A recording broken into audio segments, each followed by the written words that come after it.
ఈరోజు దోసకాయ టమాటా పచ్చడి ఎలా చేద్దామో చూద్దాము. ఫస్ట్ ఒక 2 దోసకాయలు తీసుకుని 2 టమాటాలు కూడా తీసుకుని కట్ చేసి పెట్టుకోవాలి. ఫస్ట్ ఒక ప్యాన్ తీసుకుని అందులో టమాటాలు మనకి కారానికి సరిపడా పచ్చిమిర్చి వేసుకుని ఫ్రై చేసుకోవాలి. అది కొంచెం ఫ్రై అయిన తర్వాత దోసకాయ ముక్కలు కూడా వేసుకుని ఫ్రై చేసేసుకోవాలి. ఇది బాగా కొంచెం ముక్క మెత్తబడేదాకా ఫ్రై చేసుకుని అందులో వెల్లుల్లి, టమాటా, కొంచెం జీలకర్ర ఇవన్నీ వేసుకుని లాస్ట్లో కొంచెం కొత్తిమీర కూడా వేసాను. ఇవన్నీ కూడా వేసుకుని కొంచెం ఫ్రై అయిన తర్వాత ఒక మిక్సీ జార్లో తీసుకుని సాల్ట్ వేసుకుని కొంచెం చింతపండుకు బదులు నేను ఇక్కడ చింతకాయ తొక్కు పచ్చడి వాడుతున్నాను. అది అందరి ఇళ్ళలో రెడీగా ఉంటుంది.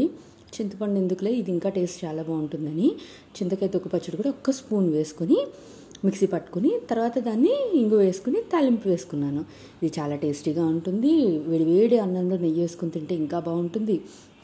ఎవరికైనా ఈ రెసిపీ దోసకాయ తినని వాళ్ళు ఉంటే ఇది ఇలా ట్రై చేసి చూడండి. దోశల్లోకి, ఇడ్లీలోకి, వేడివేడి అన్నంలోకి చాలా టేస్టీగా ఉంటుంది. నచ్చితే సబ్స్క్రైబ్ చేసుకోండి.